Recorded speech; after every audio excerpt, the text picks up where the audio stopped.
Hello बच्चों। तो आज के इस वीडियो में मैं आपके लिए एक ऐसा टॉपिक लेकर आया हूं जिसको 90% बच्चे गलत तरीके से पढ़ते हैं या फिर उनको ये टॉपिक रटवा दिया जाता है और फिर जब वो कॉम्पिटिटिव एग्जाम में बैठते हैं तो उनके तोते उड़ जाते हैं।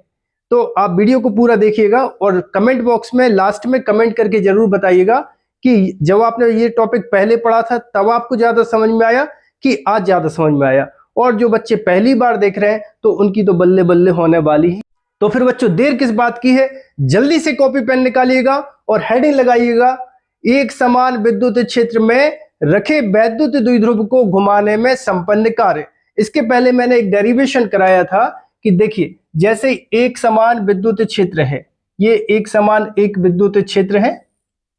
आप सभी जानते होंगे कि एक समान विद्युत क्षेत्र को समांतर रेखाओं या समांतर विद्युत बल रेखाओं के द्वारा प्रदर्शित किया जाता है। तो इस एक समान विद्युत क्षेत्र में एक रखा है वैद्युत द्विध्रुव। अब वैद्युत द्विध्रुव के दो आवेश होते हैं, एक आवेश होता है क्या प्लस क्यू और एक आवेश होता है माइनस क्यू। और इन दोनों आवेशों के जो बीच की दूरी है वो बच्चा होती है कितनी, 2l होती है। 2l बोल सकते हो, 2a बोल सकते हो।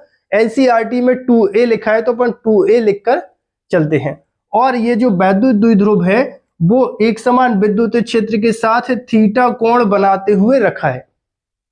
तब इस वैद्युत द्विध्रुव पर इस विद्युत क्षेत्र के कारण क्या लगता है, एक बलयुग्म लगता है। ठीक है, देखो कैसे लगता है। प्लस क्यू आवेश पर बल लगेगा इस विद्युत क्षेत्र के कारण इस दिशा में। देखो विद्युत क्षेत्र की तीव्रता का सूत्र क्या होता है बच्चा, E बराबर F बटे Q। तो F के बराबर करोगे तो कितना हो जाएगा, QE। इतना बल लगेगा। और ये बल किस दिशा में लगेगा, ये बल लगेगा विद्युत क्षेत्र की दिशा में। और माइनस क्यू आवेश पर भी उतना ही बल लगता है, F इक्वल माइनस QE। ये दोनों बल आपस में मिलकर एक बलयुग्म का निर्माण करते हैं और इस बलयुग्म को कहते हैं क्या, प्रत्यानयन बलयुग्म। और इसका जो सूत्र था बच्चों वो अपन ने निकाल चुके हैं और उसकी डिस्क्रिप्शन में लिंक दे दूंगा, तो वहां से जाके वो वीडियो जरूर देखिएगा। सो प्रत्यानयन बलयुग्म के आघूर्ण का जो सूत्र होता है वो टॉर्क इक्वल कितना होता है, PE साइन थीटा होता है। ये बात आपको पहले से पता होनी चाहिए। अब ये विद्युत क्षेत्र के कारण ये जो वैद्युत द्विध्रुव है वो अपने आप इस विद्युत क्षेत्र के समांतर आने का प्रयास करता है। तो मैं बात ये बता रहा हूं कि आपको एक समान विद्युत क्षेत्र में रखे वैद्युत द्विध्रुव पर जो कार्य निकालना है वो work done by the system, मतलब सिस्टम इस पे वर्क कर रहा है वो निकालना है। पहले तो आपके दिमाग में क्वेश्चन आना चाहिए कि work done by the system और work done by the agent, मतलब इस पर ये जो विद्युत क्षेत्र है ये कार्य कर रहा है कि तुम इस पे कार्य कर रहे हो।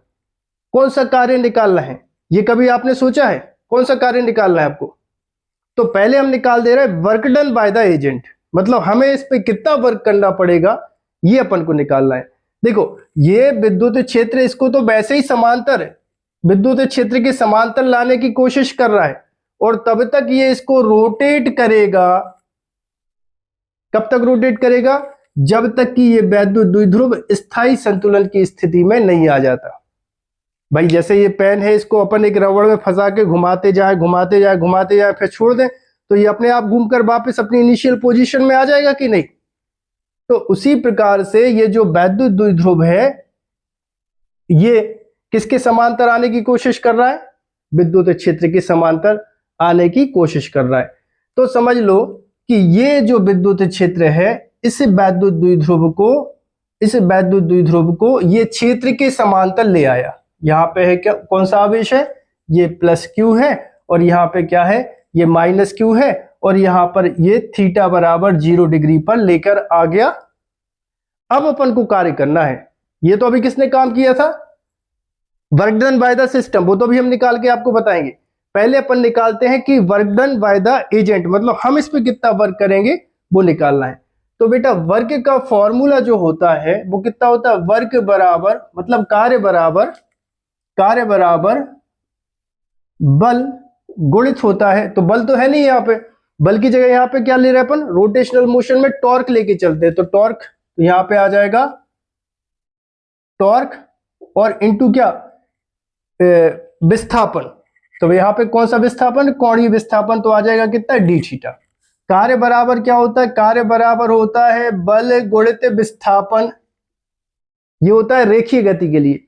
और अगर कोणीय विस्थापन हो रहा है तो इसमें क्या आ जाएगा, यहाँ पे विस्थापन की जगह आ जाएगा कोणीय विस्थापन और बल की जगह कितना आ जाएगा, टॉर्क। तो यहाँ पे हो जाएगा डी डब्ल्यू बराबर टॉर्क की वैल्यू रख दो तो कितना हो जाएगा, पी ई साइन थीटा और आ जाएगा कितना, डी थीटा। तो ये तो निकला अल्पकार। तो वैद्युत द्विध्रुव को यहां पर लिखना, वैद्युत द्विध्रुव को 0 से या 0 डिग्री से थीटा कोण तक घुमाने में किया गया कार्य। ठीक है, वैद्युत द्विध्रुव कैसे आ गया है, विद्युत क्षेत्र के समांतर। तो यहां पे थीटा की वैल्यू कितनी है, 0। तो इसको 0 से थीटा डिग्री तक घुमाने में अपन को कार्य करना पड़ेगा। क्यों, क्योंकि विद्युत क्षेत्र इसको ऐसे ला रहा है और उस विद्युत क्षेत्र के विपरीत अपन को लाने में क्या करना पड़ेगा, कार्य करना पड़ेगा। वही कार्य अपन निकाल रहे हैं। ठीक है, तो यहाँ पे क्या आ जाएगा, इसका अपन को करना पड़ेगा इंटीग्रेशन। तो इंटीग्रेशन कितना हो जाएगा, डी डब्ल्यू, और यहाँ पे क्या आ जाएगा, इंटीग्रेशन कहां से कहां तक, 0 से थीटा डिग्री तक।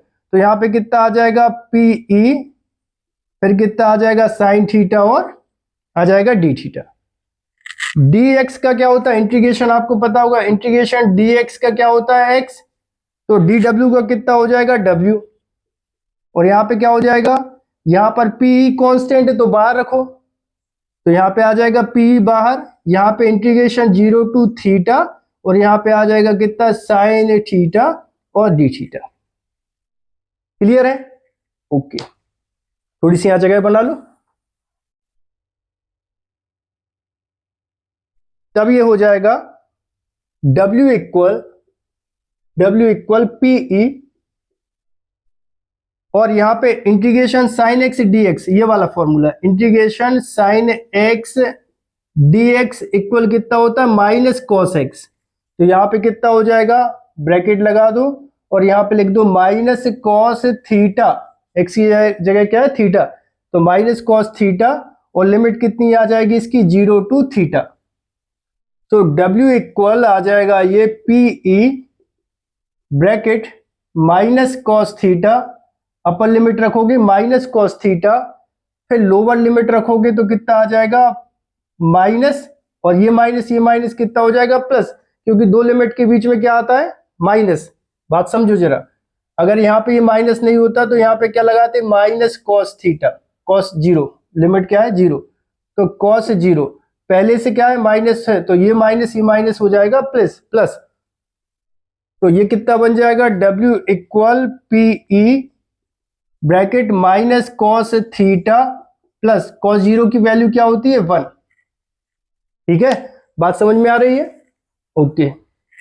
तब ये आगे बन जाएगा W इक्वल पी ई, और यहां पे आ जाएगा 1, पॉजिटिव है तो इसको आगे रख दो, माइनस कितना आ जाएगा, कॉस थीटा। तो बच्चा ये हुआ work done by the agent, मतलब जो हमने इस पे वैद्युत द्विध्रुव पर कार्य किया वो कितना निकला, W equal P 1 minus cos theta. Clear. अब निकालते हैं work done by the system, मतलब ये जो विद्युत क्षेत्र है, इस विद्युत क्षेत्र को, इस वैद्युत द्विध्रुव को क्षेत्र के समांतर लाने में कितना कार्य करना पड़ेगा, ये दो कंडीशन में किया जाता है। तो वीडियो को पॉज करके इतना सब क्या कर लीजिए, नोट कर लीजिए। अब आगे हेडिंग लगाओ। अब क्या निकालना है अपन को, work done by the system, मतलब विद्युत क्षेत्र द्वारा इस वैद्युत द्विध्रुव को क्षेत्र के समांतर लाने में किया गया कार्य। तो देखो टॉर्क तो वही रहने वाला है, टॉर्क इक्वल कितना हो जाएगा, P साइन थीटा। क्लियर है, लिमिट बस बदल जाएगी, P साइन थीटा, और इसके बाद कितना आ जाएगा अल्प वर्क डन, मतलब dw, मतलब हो जाएगा अल्प कार्य, dw बराबर कितना हो जाएगा टॉर्क इंटू कितना हो जाएगा d थीटा। सो dw इक्वल कितना हो जाएगा टॉर्क हो जाएगा Pe साइन थीटा, और फिर आ जाएगा कितना d थीटा। अब अपन को इसका करना इंटीग्रेशन, तो dw का तो हो जाएगा w, और यहां पे इंटीग्रेशन, तो इंटीग्रेशन में यहां पर इनिशियल लिमिट मतलब प्रारंभिक लिमिट क्या हो जाएगी इसकी थीटा। अपन ने पहले जब अपन डेरिवेशन कर रहे थे तो क्या बोला था, ये जो वैद्युत द्विध्रुव है एक समान विद्युत क्षेत्र में थीटा कोण बनाते हुए रखा है। अभी कितना कोण बन रहा है इसका थीटा, और ये जो विद्युत क्षेत्र है इसको घुमा के कैसे विद्युत क्षेत्र के समांतर लाने में कार्य कर रहा है। तो प्रारंभिक लिमिट क्या हो गई थीटा, और अंतिम क्या हो गई 0। तो यहां पर लिमिट क्या रखोगे थीटा टू 0, ठीक है। और यहां पे कितना आ जाएगा Pe sine theta d theta. Again W equal P बाहर रखोगे, इंटीग्रेशन थीटा टू 0, और यहां पे कितना आ जाएगा साइन थीटा d थीटा। तो W इक्वल कितना हो जाएगा P, और इसका हो जाएगा साइन एक्स dx मतलब माइनस कॉस थीटा, और यहां पे लिमिट रखोगे थीटा टू 0, तो ये हो जाएगा W equal Pe upper limit minus cos 0 minus minus plus cos theta, ठीक है। सो W इक्वल कितना हो जाएगा Pe ब्रैकेट कॉस 0 मतलब -1 प्लस कितना हो जाएगा कॉस थीटा, ठीक है।